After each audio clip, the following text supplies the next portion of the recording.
بسم اللہ الرحمن الرحیم۔ شک صدر۔ بی بی حلیمہ کہتی ہیں، ہم منت سماجت کر کے اور مکے میں وبائی امراض کے خطرے کی بات کر کے آپ صلی اللہ علیہ وآلہ وسلم کو واپس لے آئے۔ 1 سال بعد وعدے کے مطابق پھر آپ صلی اللہ علیہ وآلہ وسلم کو لے کر مکہ گئے۔ آپ صلی اللہ علیہ وآلہ وسلم کی عمر 3 سال ہو چکی تھی۔ خوب دوڑتے بھاگتے اور خوش و خرم صحت مند بچے تھے۔ سیدہ آمنہ اپنے بیٹے کو دیکھنے کے لیے بےتاب تھیں۔ ممتا کی شدت محبت ہم دیکھتے رہے، ہمارا دل بھی اس بابرکت بچے سے جدا ہونے کو تیار نہ تھا۔ جی چاہتا تھا کوئی بہانہ بن جائے، کوئی واقعہ ایسا ہو جائے کہ یہ خوش نصیب پھر کچھ عرصے کے لیے ہمارے پاس رہے، اس کی وجہ سے ہم پہ جو نعمتیں اور برکتیں نازل ہوئیں وہ جاری رہیں۔ ہماری خوش بختی کے ان دنوں حقیقت میں مکہ کے اندر بچوں کی متعدد بیماریاں پھیلی تھیں۔ سیدہ آمنہ خود ان بیماریوں کی وجہ سے بے چین نظر آئیں۔ ہم نے پھر عرض کی، سیدہ سے بڑی منت کی، بچے کی صحت اور زندگی کا واسطہ دیا۔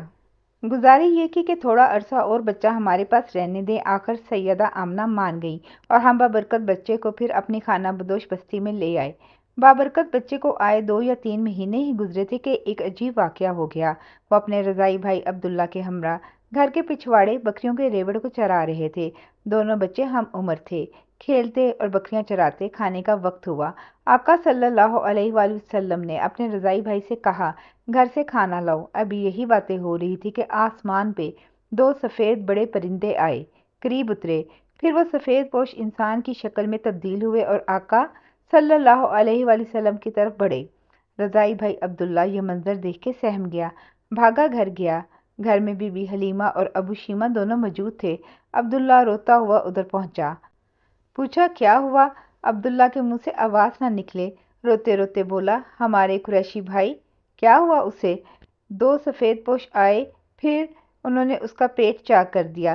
بی بی حلیمہ اور ان کے خاوند ابو شیمہ گھبرا کے ایک دم ادھر بھاگے گئے۔ دیکھا آپ صلی اللہ علیہ وآلہ وسلم کھڑے ہیں، رنگ فک ہے۔ بی بی حلیمہ نے گلے لگا لیا، پھر ابو شیمہ نے پاس بیٹھ کے پیار کیا اور پوچھا، کیا ہوا بیٹا؟ آپ صلی اللہ علیہ وآلہ وسلم نے بتایا، 2 سفید پوش انسان آئے، وہ پہلے آسمان پر 2 بڑے پرندے بن کر نظر آئے۔ ایک نے دوسرے سے پوچھا، یہی ہے؟ وہ بولا، ہاں۔ پھر وہ ادھر زمین پر اتر گئے۔ زمین پہ پاؤں لگتے ہی انسانوں جیسی شکل ہو گئی ان کی۔ پھر انہوں نے مجھے پکڑ لیا، زمین پہ لٹا کے میرا سینہ اور پیٹ کاٹ دیا، پھر پیٹ اور سینے پہ ہاتھ پھیرا، وہ جڑ گیا۔ بی بی حلیمہ کہتی ہیں، بابرکت قریشی بچے سے ہوئے اس واقعے کی تفصیل سن کر ہم دونوں میاں بیوی بہت گھبرائے۔ ابو شیمہ بی بی حلیمہ سے کہنے لگے، بچے کو کوئی نقصان نہ پہنچ جائے، اسے واپس کراتے ہیں۔ دونوں ڈر گئے، وہ سمجھے کسی آسیب کا خطرہ ہے۔ اپنی طرف سے انہوں نے اچھی طرح تسلی کر لی تھی، بچے کے جسم پہ کسی زخم کا کوئی نشان نہ تھا، کہیں کوئی خون کا دھبا نہ تھا۔ دونوں میاں بیوی اپنی اپنی سواریاں نکال کے اگلے دن ہی انہیں لے کر روانہ ہو گئے۔ راستے میں انہیں یمن سے آئے کچھ یہودیوں کا قافلہ ملا۔ انہوں نے بچے کو دیکھا تو ٹھہر گئے، ہم سے اجازت لے کر بچے کو الٹ پلٹ کر دیکھنے لگے، کبھی چہرہ تکتے، کبھی کندھے، کبھی کندھوں کے درمیان کمر، پھر بولے، یہ آئندہ عظیم الشان ہوگا۔ کہنے لگے، یہ بچہ ہمیں دے دو، ہم اپنے ملک لے کر جائیں گے۔ بی بی حلیمہ اور ان کے شوہر نے بڑی جد و جہد سے اس قبیلے سے جان چھڑائی اور سرکار صلی اللہ علیہ وآلہ وسلم کو لے کر مکہ پہنچے۔ مکہ پہنچے تو ایک اور واقعہ ہو گیا۔ مکہ کے مضاف میں کہیں گھڑی 2 گھڑی کو وہ ادھر ادھر ہوئے، آپ صلی اللہ علیہ وآلہ وسلم گم ہو گئے، بڑی تلاش کی، نہ ملے۔ بی بی حلیمہ سہمی روتی ہوئی سیدنا عبدالمطلب کے پاس آئیں، بولیں، سردار، آپ کے شہر کے کونے پہ آپ کا پوتا گم ہو گیا۔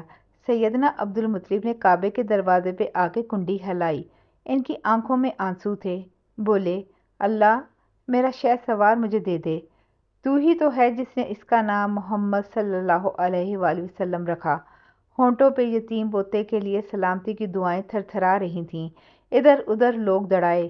ورقہ بن نوفل ایک دوسرے قریشی کے ساتھ آپ صلی اللہ علیہ وآلہ وسلم کو تلاش کر کے سیدنا عبدالمطلب کے پاس لائے۔ سیدنا نے آپ کو چوما، کندھے پہ بٹھایا، کعبے کا طواف کیا، خدا کا شکر ادا کیا اور سیدہ آمنہ کے پاس لائے۔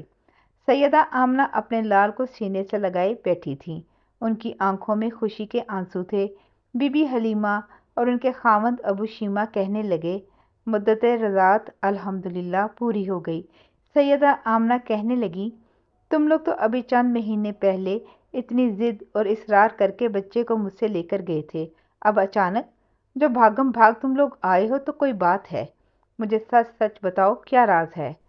بی بی حلیمہ اور ابو شیما نے شق صدر کا پورا واقعہ سنا دیا۔ سیدہ آمنہ پوچھنے لگیں کیا تمہیں کسی آسیب کا خطرہ ہے؟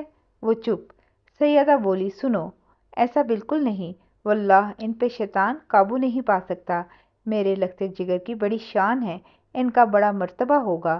بولی میں تمہیں اس کی ولادت کا قصہ نہ سناؤں؟ بی بی حلیمہ اور ابو شیما بولے جی ضرور کہیے۔ سیدہ آمنہ نے بتایا کہ جتنی دیر یہ بچہ ان کے پیٹ میں رہا انہیں کوئی گرانی یا تکلیف نہ آئی، پھر انہوں نے بچے کی پیدائش کے وقت اپنے جسم سے ایسا الوہی نور نکلتے دیکھا جس سے شام کے محلات روشن ہو گئے۔ یہ بھی بتایا کہ بچہ پیدا ہوتے ہی زمین پہ ہاتھوں کو ٹیک کے سر اٹھا کے آسمان کو تکنے لگا۔ سیدہ بولی اچھا کیا میرے بچے کو میرے پاس لے آئے آپ لوگ، دل میں کوئی مغالطہ نہ رکھیں، ہر قسم کا خوف و خطر چھوڑ دیں، میرا بچہ بڑی شان والا ہے۔ بی بی حلیمہ اور ابو شیما نے بھی ہاں میں ہاں ملائی، ان برکتوں کا ذکر کیا جو اس بچے کے ساتھ ان کے گھرانے میں آئیں، اونٹنی اور اس کا دودھ، ان کے اپنے جسم میں قوت، پھر راہ میں ملے قافلے کا اصرار کہ بچہ ہمیں دے دو۔ پھر بی بی حلیمہ نے ایک واقعہ سنایا، بولی میں رسول اللہ صلی اللہ علیہ وآلہ وسلم کی تلاش میں باہر نکلی، ڈھونڈتے ڈھونڈتے دیکھا بکریوں کے ریوڑ کے ساتھ ان کی بیٹی شیما ہے، ساتھ رسول اللہ صلی اللہ علیہ وآلہ وسلم، اوپر آسمان پر تیز دھوپ، گرمیوں کا موسم۔ بی بی حلیمہ کہتی ہیں میں اپنی بیٹی سے خفا ہوئی، ایسے گرم موسم میں یوں بچے کو باہر لے آئی۔ شیما نے کہا امی میرے قریشی بھائی کے جسم کو دھوپ میں دھوپ نہ چھو پائی، ایک بادل کا ٹکڑا ان کے اوپر چلتا میں نے دیکھا، جب یہ رکتے تو بادل بھی رک جاتا، چلتے تو بادل چلنے لگتا۔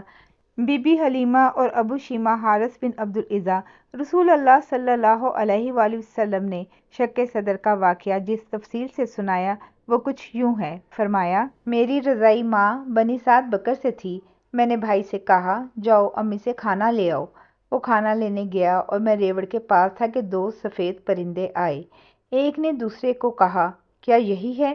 دوسرے نے کہا ہاں، پھر دونوں نے مجھے جھپٹ کر پکڑا اور گدی کے بل پچھاڑ دیا، پیٹ چاک کر کے دل نکالا اور اس کو چیر کے دو سیاہ بوٹیاں نکالیں۔ پھر ایک نے دوسرے کو کہا برف کا ٹھنڈا پانی لاؤ، اس پانی سے انہوں نے میرا پیٹ دھویا، پھر برف کے ٹھنڈے پانی سے میرا دل صاف کیا۔ پھر ایک نے کہا سکنیت اور تسکین قلبی لاؤ، اسے پھر دل پہ چھڑک دیا۔ ایک نے پھر کہا شفاف سی دو، اس نے سی دیا اور میرے دل پہ نبوت کی مہر لگا دی۔ ایک نے پھر دوسرے سے کہا ان کو ترازو کے ایک پلڑے میں بٹھاؤ اور دوسرے پلڑے میں 1000 امتی۔ میں نے دیکھا 1000 والا پلڑا اوپر اٹھا ہوا تھا، ہلکا تھا، مجھے خطرہ تھا کہ مجھ پر نہ گر پڑے۔ پھر وہ بولے اگر پوری امت کے ساتھ بھی تولا جائے تو یہ وزنی ہوگا۔ پھر وہ مجھے چھوڑ کے چلے گئے، میں خوفزدہ تھا۔ میری رضائی ماں آئیں، میں نے پوری بات بتائی، انہوں نے میرے رضائی باپ سے کہا بچے کی عقل ٹھیک نہیں رہی، انہوں نے میرے لیے خدا سے دعا مانگی، سواری تیار کی، مجھے ساتھ لیا اور مکہ پہنچ گئے۔ پھر انہوں نے والدہ سے کہا ہم نے امانت واپس کر دی، اپنی ذمہ داری نبھا دی۔ میری والدہ نے پورا قصہ سنا اور فکر مند نہ ہوئی، بولی میرا بیٹا بڑی شان والا ہے۔ انہوں نے انہیں بتایا کہ میری پیدائش پر نور کیسے ان کے جسم سے نکلا اور شام کے محلات کو روشن کر گیا۔ کہتے ہیں شق صدر کا واقعہ 3 بار ہوا۔ پہلی بار تو یہی 3.25 سال کی عمر میں بنی سعد بن بکر کے قبیلے میں رضاعت کے دوران، جب بی بی حلیمہ انہیں ان کی والدہ کے پاس مکہ چھوڑ گئیں۔ دوسری بار شق صدر کا واقعہ 21 سال کی عمر میں پہلی وحی آنے سے کچھ عرصہ پہلے ہوا، وہ کلام اترنے سے پہلے جو کسی پہاڑ پہ بھی اتارا جاتا تو اس کلام کی خشیت سے ریزہ ریزہ ہو جاتا۔ تیسری بار شق صدر کا واقعہ 48 سال کی عمر میں اس وقت ہوا جب 2 بڑے صدموں کے بعد اور ایک انتہائی غیر معمولی سفر، 2 عظیم صدمے، رسول اللہ صلی اللہ علیہ وآلہ وسلم کی بہترین زوجہ سیدہ خدیجہ کی وفات اور رسول اللہ صلی اللہ علیہ وآلہ وسلم کے سرپرست چچا سیدنا ابو طالب کی وفات کے صدمے تھے، اور انتہائی غیر معمولی سفر زمین سے زمین اور زمین سے آسمان کا سفر تھا، پورے جسم و جاں کے ساتھ جاری ہے۔ جزاک اللہ خیر۔